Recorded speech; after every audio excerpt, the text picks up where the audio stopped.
Assalamualaikum warahmatullahi wabarakatuh teman-teman. Oh iya, hari ini gimana kabar kalian? Alhamdulillah kalian semuanya baik ya. Oh iya, hari ini kita belajar pelajaran fikih. Nah, sebelum kita mulai pembelajaran, biasanya kita berdoa terlebih dahulu. Nah, mari kita berdoa bersama-sama. Doa sebelum belajar. Bismillahirrahmanirrahim. Raditu billahi rabba wa bil islami dina wa bi muhammadin nabiyya wa rasulah. Rabbi zidni ilman warzuqni fahman. Wah, hari ini kalian masuk semua ya? Oh ya udah, kalau gitu ibu absen ya, berarti semuanya hadir. Oh iya, hari ini kalian tahu kita pelajaran hari ini kita membahas tentang apa? Oh nggak tahu ya.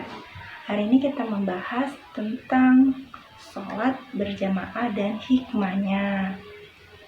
Oh, kalian udah tahu belum apa itu sholat? Nah, sholat itu adalah ibadah yang dilakukan pertama sekali akan dihisab. Nah, sholat ini merupakan rukun Islam yang kedua. Nah, sholat ini ada terbagi menjadi dua, yaitu sholat munfarid dan sholat berjamaah. Ada yang tahu yang kedua ini maksudnya sholat munfarid itu apa sih? Dan sholat berjamaah itu apa? Nah, sholat munfarid itu merupakan sholat yang dilakukan oleh sendiri atau seorang sendiri, tidak bersama orang lain, hanya seorang sendiri. Nah, sedangkan sholat berjamaah itu sholat yang dilakukan bersama-sama, yang dimana terdiri dari imam dan makmum. Nah, begitu pula dengan pahalanya juga berbeda. Dimana kalau sholat munfarid tadi, jika kita melakukannya, kita akan mendapatkan pahala 1 derajat. Nah, sedangkan kalau kita melakukan sholat berjamaah, kita akan mendapatkan pahalanya itu 27 derajat, dimana lebih banyak pahalanya di sholat berjamaah sedangkan di sholat munfarid. Nah, jadi anak-anak sudah tahu kan apa itu sholat, dan sholat itu tadi kan terbagi dua nih, dan kemudian sholat ini kan juga berbeda juga pahalanya. Jadi anak-anak sudah paham kan? Nah, sini ibu ada gambar di sebelah kanan ibu. Ini gambar apa? Ada yang tahu? Ya, ini adalah sholat munfarid. Nah, di sebelah kiri ibu, ini gambar apa? Oh iya, betul. Ini adalah gambar sholat berjamaah. Nah, itulah ya pengertian sholat tadi. Kemudian kita masuk ke materi selanjutnya. Baik, materi selanjutnya kita mengetahui sholat berjamaah itu dilakukan berapa saja sih? Nah, sholat berjamaah itu dapat dilakukan paling sedikit hanya 2 orang. 1 orang sebagai imam dan 1 orang lagi sebagai makmum. Imam dimana imam ini adalah orang yang memimpin dalam gerakan sholat. Nah, sedangkan makmum ini adalah orang yang mengikuti gerakan imam. Dalam melakukan sholat, makmum tidak boleh mendahului gerakan imam. Nah, sholat berjamaah ini sebaiknya dilakukan di musola atau di masjid. Namun, jika berhalangan, dapat dilakukan di rumah atau di tempat yang aman dan terhindar dari najis. Nah, materi selanjutnya itu kita mengetahui hukum sholat berjamaah. Apa sih hukum sholat berjamaah tadi? Hukum sholat berjamaah itu dimana sholat berjamaah itu lebih utama daripada sholat sendiri. Sholat berjamaah hukumnya sunnah muakkad, di mana artinya sangat dianjurkan untuk dilakukan. Nah, selain itu, ada sholat yang wajib dilakukan secara berjamaah, yaitu sholat apa? Yaitu sholat Jumat. Nah, berarti hukum sholat berjamaah tadi sangat sekali dianjurkan, ya kan? Kemudian kita akan masuk ke materi selanjutnya, yaitu ketentuan sholat berjamaah.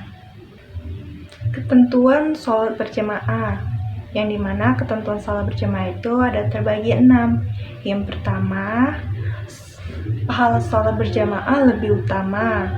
Yang kedua, menghapuskan dosa dan mengangkat derajat di sisi Allah SWT. Yang ketiga, mempererat hubungan sesama muslim. Yang keempat, jauh dari gangguan setan. Dan yang kelima, terhindar dari lupa dan salah. Dan yang terakhir, yang keenam, berlatih menjadi imam dan anggota. Baik, materi selanjutnya itu adalah ketentuan sholat berjamaah. Ketentuan sholat berjamaah itu yang pertama, syarat sholat berjamaah. Apa saja syarat sholat berjamaah? Yaitu yang pertama, adanya imam dan makmum. Yang kedua, makmum telah berniat untuk mengikuti imam. Yang ketiga, makmum harus ada di belakang imam. Yang keempat, makmum tidak berada di tempat yang lebih depan daripada imamnya. Kemudian, makmum mengetahui gerakan yang sedang dikerjakan imam. Yang keenam, makmum mengetahui perpindahan gerakan sholat imam, baik dengan melihatnya langsung atau melihat sebagian barisan. Yang ketujuh, imam dan makmum berada pada satu tempat. Dan yang ke-8, adanya kesamaan gerakan sholat makmum dan imam. Yang ke-9, tidak boleh mendahului takbiratul ihram dan gerakan imam.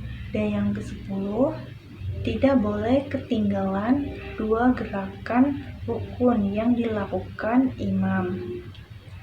Nah, itulah syarat sholat berjamaah. Kemudian kita selanjutnya itu syarat menjadi imam. Syarat menjadi imam itu apa saja? Yaitu yang pertama, balil.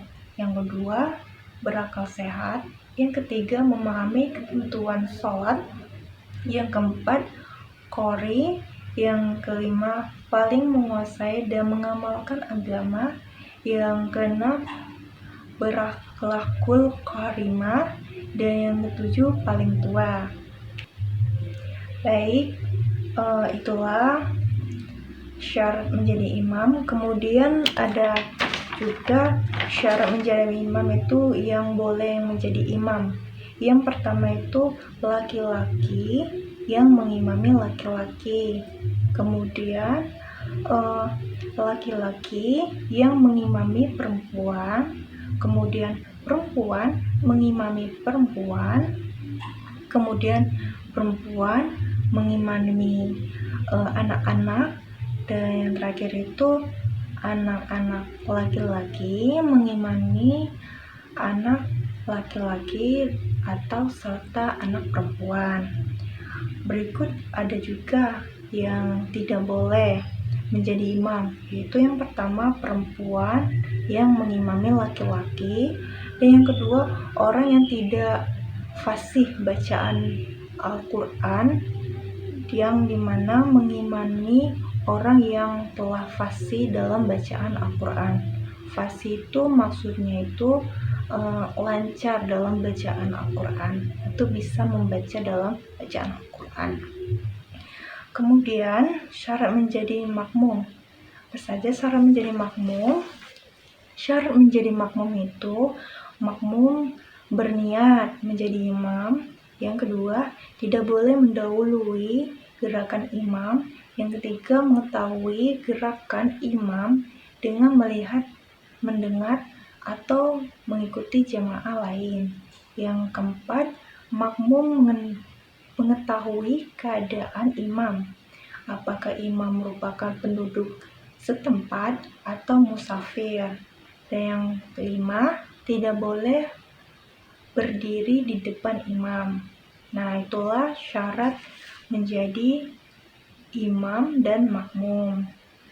Kemudian kita akan materi selanjutnya, yaitu tata cara sholat berjamaah. Kemudian materi selanjutnya kita mengetahui tata cara sholat berjamaah. Tata cara sholat berjamaah itu yang pertama kita niat sholat berjamaah, di mana niat sholat berjamaah itu ada niat imam dan niat makmum.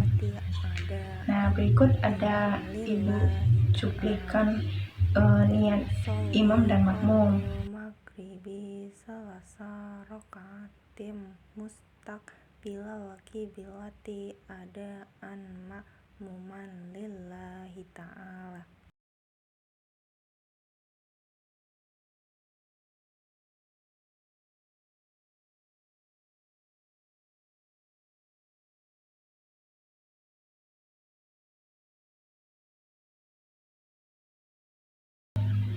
Yang kedua itu cara sholat berjamaah. Cara sholat berjamaah itu yang pertama, imam berdiri di depan makmum.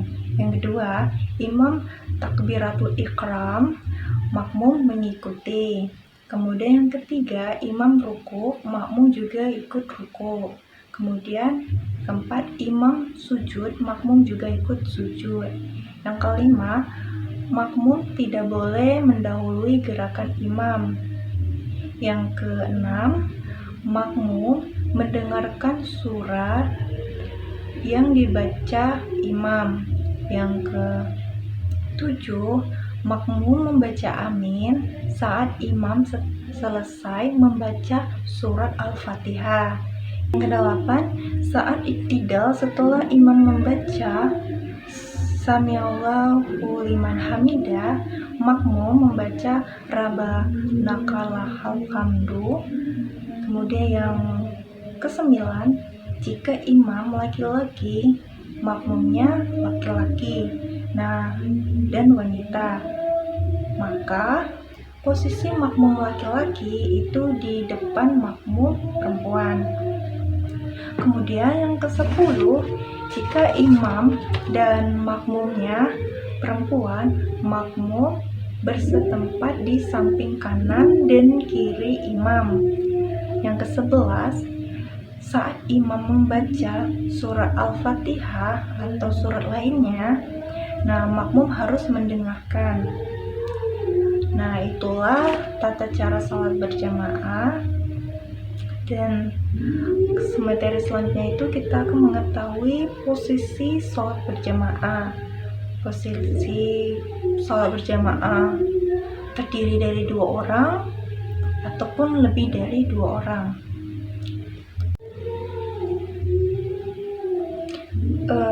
Kemudian kita masuk ke makmum masbuk. Ada yang tahu apa itu makmum masbuk? Ya, makmum masbuk itu adalah makmum yang terlambat datang saat sholat berjamaah. Nah, biasanya dilakukan jika imam sedang ruku, ia hendaknya takbiratul ikram dengan menyusul ruku dengan meletakkan kedua telapak tangannya pada kedua lututnya. Nah, sebelum imam bangkit dari ruku. Nah, setelah imam selesai, selama makmum masbuk hendaknya menambah rakaat yang sesuai dengan jumlah rakaat yang tertinggal.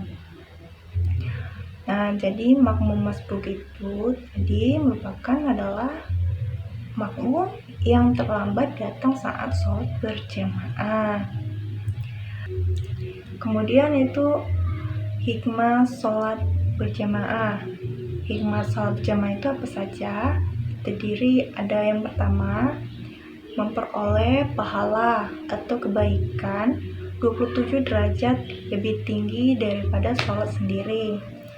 Yang kedua, memperkuat persatuan, kesatuan, serta mempererat tali silaturahmi sesama Islam. Yang ketiga, menambah syiar Islam dan memakmurkan masjid. Yang keempat, bagi imam dapat melatih kedisiplinan dan tanggung jawab. Nah, sedangkan bagi makmum dapat melatih kesabaran, keteladanan kepada pemimpin atau kepada imam ya. Baik, itulah hikmah dari sholat berjamaah. Nah, teman-teman, di sini Ibu ada media yang mana tentang materi kita tadi, yaitu tentang sholat berjamaah dan hikmahnya. Nah, di sini media Ibu itu dimana kita akan menentukan posisi sholat berjamaah itu. Nah, dimana tempat letak imam dan dimana juga tempat letak posisi makmuman.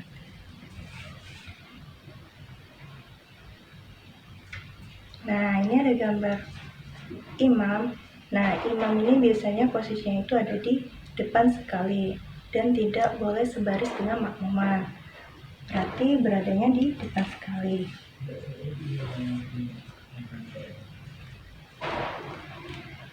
Nah, kemudian ada makmuman. Nah, makmuman pertama sekali itu ada di belakang barisan imam.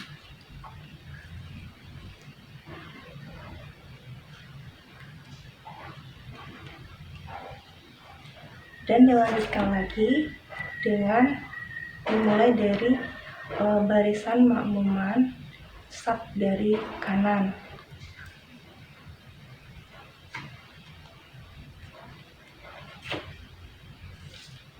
Kemudian baru diikuti dengan barisan saf ke kiri. Dan selanjutnya dan seterusnya.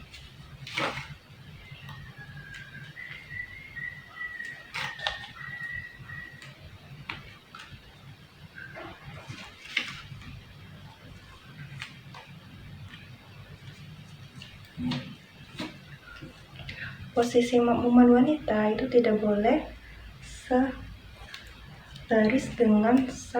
sebaris dengan makmuman laki-laki. Jadi makmum wanita itu harus di belakang makmum laki-laki.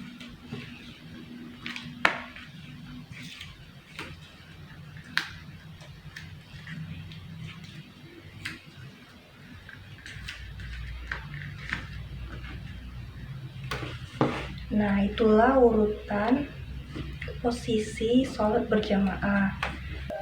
Baik, selanjutnya kita mengetahui, kan teman-teman tidak tahu kan pasti posisi saat sholat berjamaah itu makmumannya gimana.